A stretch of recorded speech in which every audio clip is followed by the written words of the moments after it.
আসসালামু আলাইকুম। অবাঞ্ছিত লোম এটি একটি যন্ত্রণার নাম। এটি কি চিকিৎসা রয়েছে?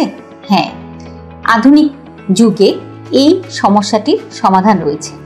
আমাদের দেশে সাধারণত বেশ কয়েক ধরনের লেজার মেশিন ব্যবহার করা হয় এই সমস্যাটি চিকিৎসার জন্য।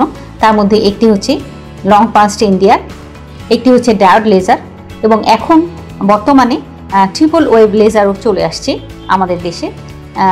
এই লেজার চিকিৎসার মাধ্যমে আমরা কিন্তু এই অবাঞ্ছিত লোমকে প্রায় সম্পূর্ণভাবেই নিয়ন্ত্রণে আনতে পারি।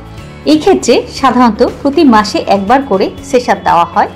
সাধারণত 8 থেকে 10টি সেশনে আমরা একে কন্ট্রোলে নিয়ে আসতে পারি।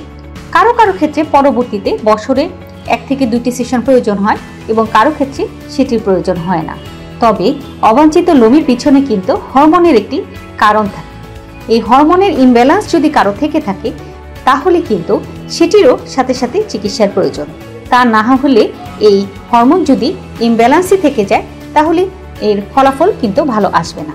জি, ধন্যবাদ।